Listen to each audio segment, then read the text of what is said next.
In the old days, there was a quiet village called Upachi, sitting calmly between the hills of Benue and the long forest that touched Kogi land. Upachi was not noisy, not rich, but it was old, older than the road that cut through it. There was one road everybody feared and respected. They called it Akpacho Road. Akpacho Road ran close to a deep, slow river called River Omiya. The river looked gentle, but elders knew better. Inside it lived something ancient.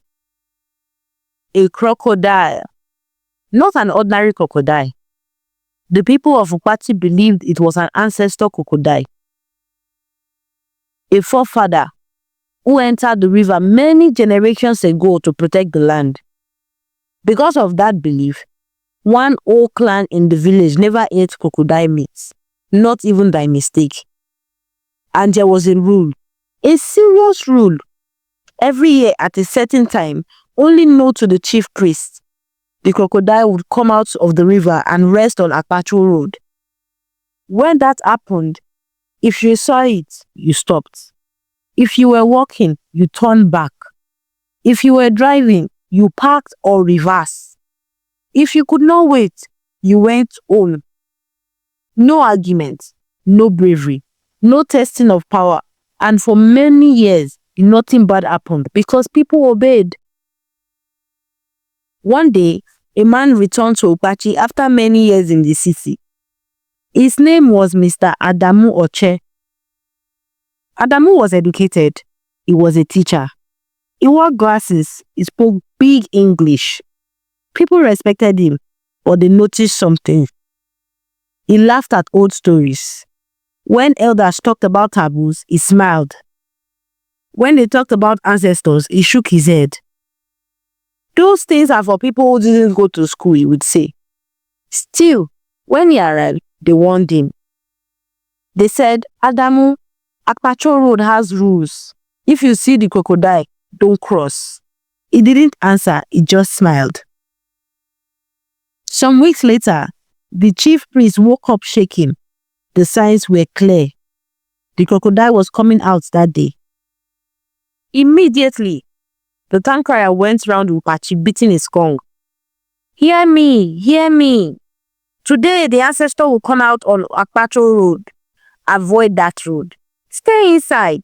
Use another path if you must. Everybody listened. Everybody except one man. That same afternoon, Adamu said he was going to see a friend in the next compound.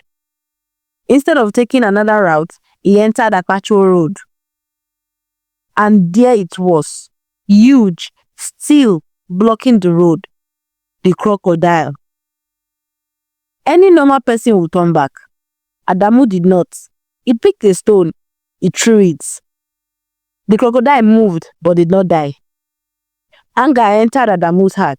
He ran into the bush, dragged out a big wooden plank, and struck the crocodile's head again and again until he stopped moving. Sweat on his face, victory in his eyes, he tied it, carried it and took it home. On the way, the villager shouted, Adamu, where did you see crocodile? He said casually, close to the river. They begged him, return it, take it back. That is not meat. He refused. That night, smoke rose from Adamu's house. The smell of pepper soup entered the village. People cried. They ran to the palace. The chief priest sent for Adamu. They told him the truth. You have killed what protects us. Only you can do the sacrifice.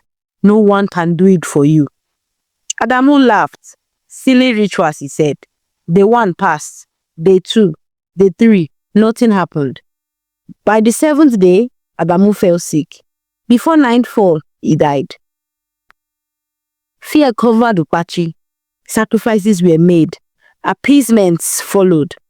According to their laws, Adamu's body was taken to River Omiya and given back to the water.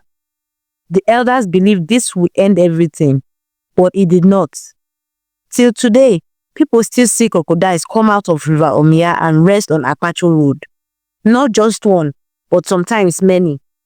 They say the ancestor was not destroyed. They say what was killed was only the body, not the spirit.